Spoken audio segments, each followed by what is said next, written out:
Hindi ka pala maganda. Matalino ka din pala. Siya nga. You betcha. My God, wow. Para sa akin sulat. Upang makapagigyan ka.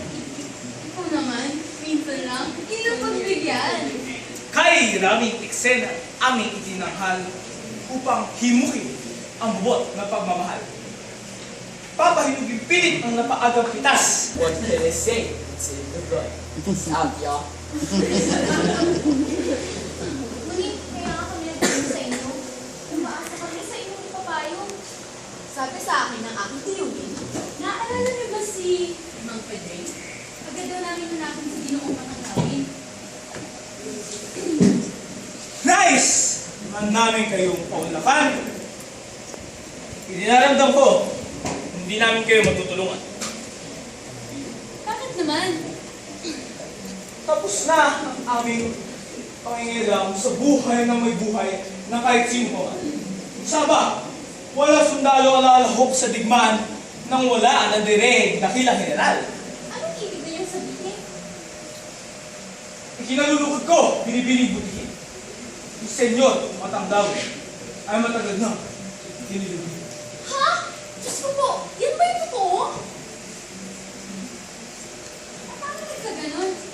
Samantalang, Ang hari general! Ayan ka na naman! Matanglawi! Ay, ikaw ba yan? Hindi ka matarik! Mabilis yata yung pagbabalik. Kani-kanina pa ako dumating, wala sa inyo sa akin nakapansin. gandang araw, Ginoong Matanglawi. Buding binibini, magandang araw din. Sana yun yung patawarin ng aking kaibigan, likas siyang mapapel sa kababaihan. Pahiwatig niya. Tulad ng suot, panalitay, bulaklakin at magulay. Pahiwatig niya. Kayo yung namatay. Sino namatay? Sino namatay? Ako ba yung kinakalaban sa pagkagalit at pagkamatay? Eh, hindi nyo kaya matapos. Ay, ang ibig ko sabihin ay siya, Senyor Matanglawi ay matagal na inilibing sa limot ang kanyang pagiging matulungin na sa mga pag-ibig ay may suliran.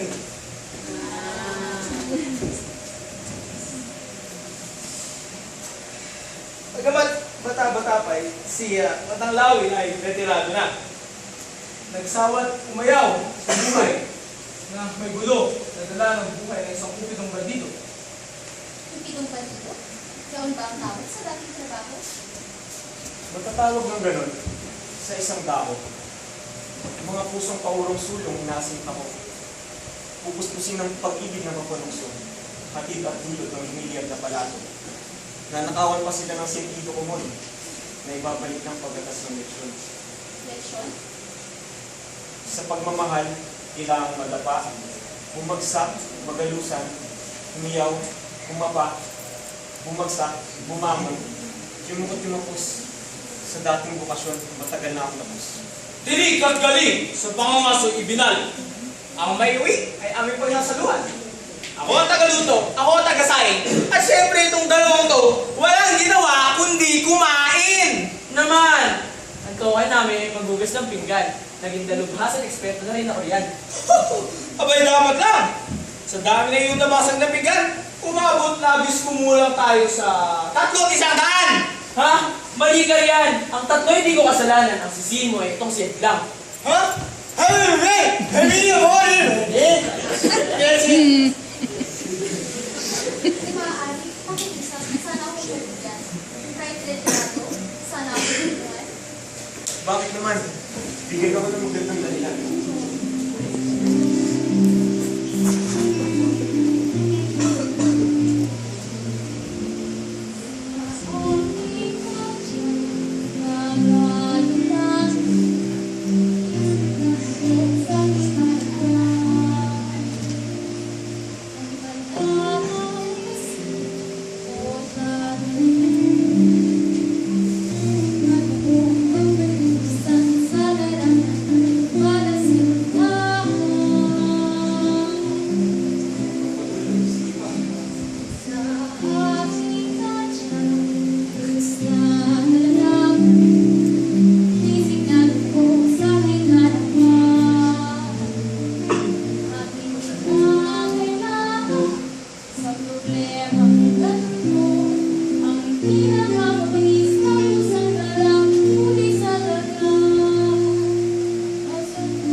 Nahuli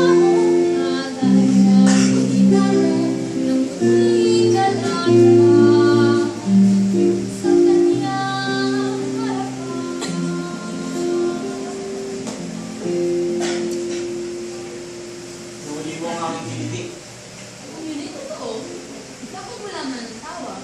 Kahit man lang chiniti. Bueno, Ginong de la Rosa, La senyor! nariyan pa ba ang mga tinagong maskara? Nasa baol. Medyo gusot-gusot na huli kong makita. Ilabas mo na ng iyong mga plansya. Sus! Gino! Ay! Ano naman ito? Ay! Ay! Ay! Ay! Saya! Ay! Gino! Rosa! Ay! Tagumpay! Ay!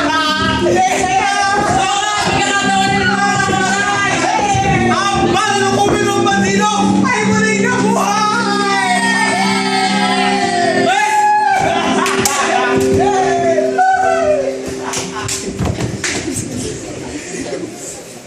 Matang Lawi, hindi ko alam kung sasabihin. Saka na, marami pa tayong dapat gawin. Makinig mabuti. Si Wancho yung tawagan, yung anyaya, yung kaitanan. Kunwari lamang. May natural. Iniinom ko lang. Sa buhok niya ito, siya'y papuntahin. Mamayang gabi pagkagat ng dilim. Nakagat pala ang dilim. Yan pala ang dapat tawag sa asin namin. Dilim? Halika rito, Dilim. Ikaw rin ba'y nangangagat din? Paminsan-minsan, pag nagigigil, saka lumalabas ang aking pako. Hoy! Kayong dalawa! Magsitigil! Anong lesson ako? Isa pa, ito'y kay Wancho sasabihin ko. Nang kunmayang iyong ama ang plano'y maibigin. At ikay dapat niyang tawagin. At ikay sasagot lamang sa pangalan na Marie. Dahilan na may makarinig man, walang kita na umuwi. Machi? Napaglalalangan din. Bay, ganda yun. Ina, ano? Ngunit, ano? Ating gagawin. Upang kapunin ang matsi. Betchay, ikaw naman kay Maring magtungo. Na si Wancho'y ibig siyang itana naman ang iyong kwento. Sa gayon, ang dalawa'y dito magtatagpo. Pagkaan sa balutan, magkakandara pa. Naku sigurado, magpapatili sa tuwa. Pagkuan, sasalakay kami kung may inutusan ng ama ni Marie. Si Wancho'y aming dadakpin para siya'y kapunin. Kapunin? Ang ibig niyong sabihin. Siya'y aming puputulan. Puputulan! Ng kwan!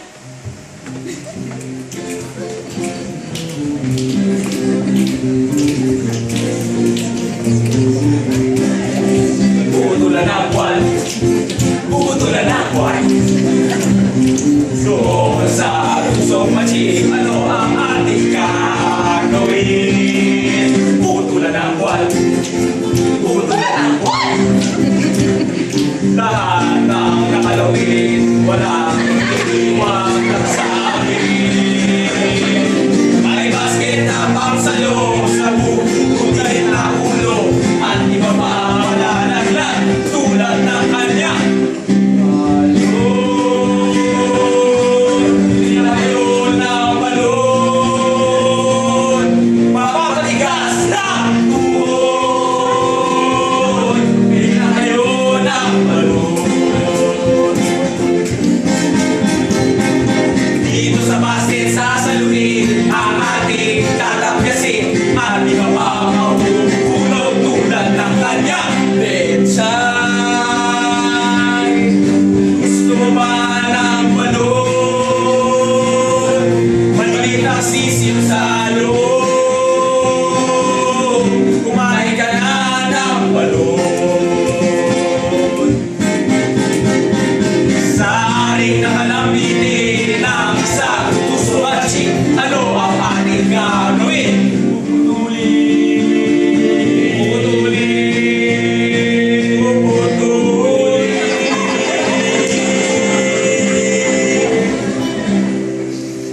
Ang nakuha sa kapon, ating